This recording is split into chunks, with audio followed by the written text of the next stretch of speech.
Hello FPL managers and welcome to another video, and today we're going to be looking at players to maybe bring in over this international break. So who do I think has stood out in the last few game weeks and would be a good addition to your sides? A lot of you will be wildcarding, or a lot of you have got 2 free transfers. So let's have a look at who I would think to bring into my side if I had the choice over the next 2 weeks of no football action. So the first one we'll talk about is Iwobi at Everton. So his price dropped to 5.9. He's only got 1.6% ownership, but he has looked really lively when he's played.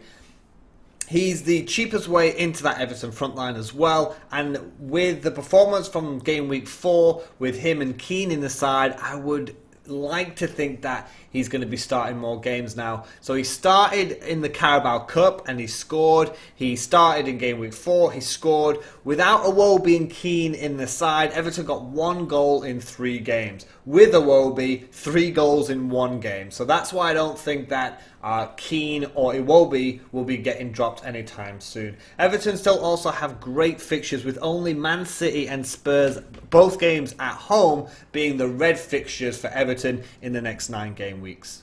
Moving on, and I think this player is going to be really popular. It's Otamendi, 5.4 million defender at Manchester City. Even though he's actually played 3 90-minute games in the opening 4 game weeks, Otamendi's price went down to 5.4. Now, people like to use Zinchenko as a cheap way into the back line. However, with Angelino sort of hanging around, and more importantly, Mendy on the mend, Zinchenko could be out. And with Laporte facing a long-term injury, possibly, Otamendi looks set to be the number 1 choice. People may see Laporte's injury as a defensive weakness, but for that price, I actually disagree. I think they'll be perfectly fine without Laporte. I'll personally be picking him up after game week 5 when I've got 2 free transfers. Next, it's going to be Pope, the 4.5 million goalkeeper at Burnley. So Burnley this season are looking so much better and stronger at the back without the Europa League. And we're sort of seeing those issues with Wolves right now being in the Europa League. So a stronger defence, good games for 10 game weeks, with only Chelsea at home being red on the Burnley fixture ticker. He's the best cheap option if either you don't want a premium goalkeeper or you can't afford to go back up to Alisson when he's back from injury. And also 68% of the Elite 64, which is the league that consists the best and most consistent FPL managers, own Pope. And if you ignore Button as bench fodder at 63%, the closest playing goalkeeper after Pope is Ryan on just 17%, which shows that he's a very popular choice amongst the FPL elite.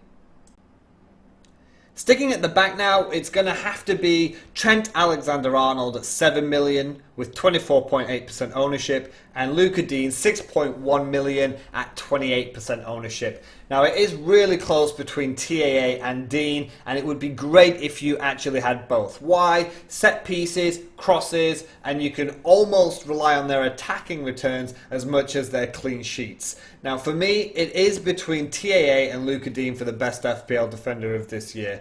Get both if you can. A lot still have Virgil van Dijk with 50.8% owning the Dutch defender. But if you're wildcarding and you still fancy that double Liverpool defence, then maybe Virgil van Dijk to Matip to enable you to bring in TAA and or Luca Dean could be a good move. On a side note, Luca Dean is owned by a whopping 86% of the Elite 64 managers. Now, my own personal defensive punt is going to be Emerson at Chelsea. So the 5.5 million man is owned by just 3.7%. Now, I think I've backed him a little bit too early, but I do believe he's going to pull through. People have Robertson down as their most unlucky player so far this season, but for me it's Emerson. 4 points in 4 games, yet posting some of the best attacking stats of any defender in all of the top leagues, and before game week 4 was, stat-wise, the best left-back in Europe's top leagues. The issue right now is how fragile Chelsea are at the back and in general, but with Kante and Rudiger set to return after the international break, we could see even more attacking threat from the fullback with that nice defensive cover from Kante and Rudiger. Funnily enough, a player I believe could be my best differential in my side. Next, 2 are the best fixtures against Wolves and against Liverpool, but after that it's a 9-game nice run, with only Manchester City away being a really tough test for Chelsea.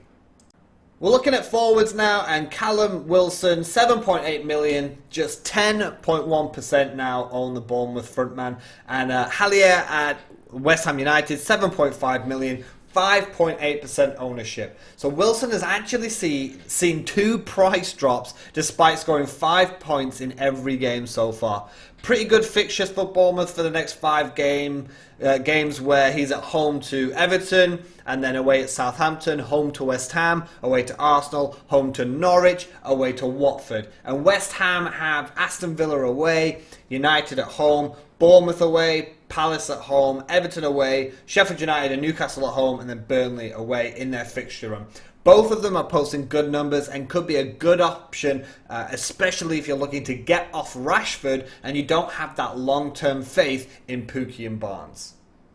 Next up, we'll be looking at the little Spanish magician Ceballos at Arsenal, 5.7 million, 13.2% ownership. Now, there are quite a few options in the sub 6 million region of midfielders who people are looking at using to rotate with defenders, but I don't see any better than Ceballos moving forward. First, Arsenal's fixtures for the next 10 game weeks looks excellent, with only United away being red on the fixture ticker. Now, if you could afford Aubameyang, that's great. Or if you trust Lacazette to play and not get dropped, you could go that way as well. And if you think Pepe is a good punt, then they could all be really good options too, but they are a lot more expensive.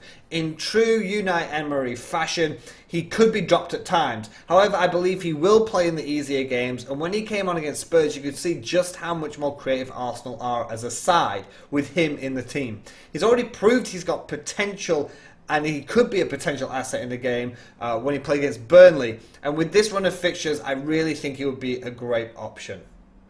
And finally, we have the obvious choices. So you've got either one of Salah or Mane, one of Sterling and Aguero, plus Kevin De Bruyne. Now, these players look dead set on being the top assets in FPL this season, and I cannot see a team without at least 2 of these players finishing in the top 50k to 100k.